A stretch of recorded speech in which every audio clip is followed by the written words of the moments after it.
आजची आपली रेसिपी आहे नाश्त्याची। त्या अगोदर तुम्ही माझ्या चॅनलवर नवीन असाल तर व्हिडिओला लाईक करा, शेअर करा आणि सबस्क्राईब करा। इथे मी या वाटीने 2 वाटी तांदळाचं पीठ घेतलेलं आहे आणि एवढा रवा आहे आणि हे दही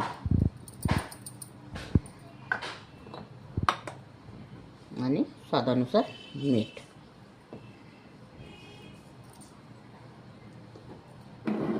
तर याला पाणी टाकून मिळवून घ्यायचं आपल्याला।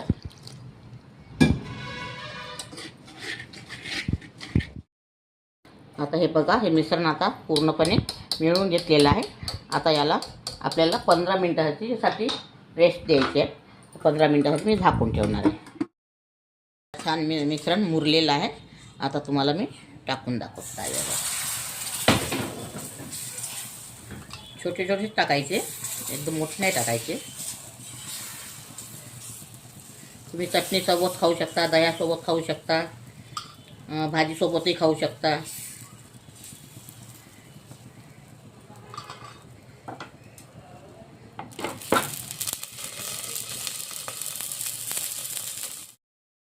आता तुम्हाला पलटवून दाखवते। हे बघा, छान आता शिजलेलं आहे।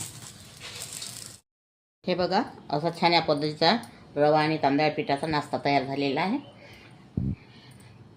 छान लागते खायला।